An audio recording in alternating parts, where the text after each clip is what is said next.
Hello అండి. అందరికీ భోగి సంక్రాంతి కనుమ శుభాకాంక్షలు. అసలు మనం ఈ భోగి పండుగ ఎందుకు జరుపుకుంటామో తెలుసా? ఈ పండుగ వెనుక చాలా కథలే ఉన్నాయి. అవేంటో చెప్తాను, ఛానల్ని సబ్స్క్రైబ్ చేసుకోండి. పూర్వం తమిళనాడులో భట్టనాథుడు అనే విష్ణు భక్తుడు ఉండేవాడు. అతడు ప్రతిరోజు పూలతో శ్రీకృష్ణుడికి పూజలు చేసేవాడు. ఒక రోజు భట్టనాథుడు స్వామివారి పూజ కోసం పూల మొక్కలు నాటాలని పాదులు తవ్వుతూ ఉంటే ఒక పాప కనిపిస్తుంది. పిల్లలు లేని తానికి ఆ దేవుడే ఇచ్చాడనుకోని ఆ పాపకు కోదే అని పేరు పెడతాడు. అయితే కోదే కాస్త మెల్లమెల్లగా గోదాగా మారింది. గోదాదేవికి చిన్నతనం నుండి శ్రీకృష్ణుడు అంటే పిచ్చి ప్రేమ. స్వామివారికి వేసే పూలమాల ముందు తాను వేసుకొని తర్వాత స్వామివారికి వేసేది.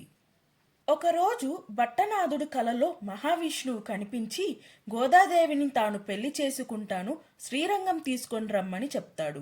తర్వాత రోజు గోదాదేవితో ఊరందరినీ తీసుకొని భట్టనాథుడు శ్రీరంగం చేరుకుంటాడు.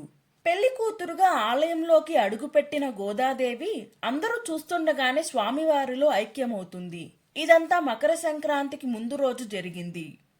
అందుకే గోదాదేవికి గుర్తుగా ప్రతి ఏడాది భోగి మంట వేసి ఆమెని లక్ష్మీ స్వరూపంగా భావించి పూజలు చేస్తారు. ఇలాంటి మరెన్నో డివోషనల్ అండ్ ఇంట్రెస్టింగ్ ఫ్యాక్ట్స్ కోసం మన ఛానల్ని సబ్స్క్రైబ్ చేసుకోండి.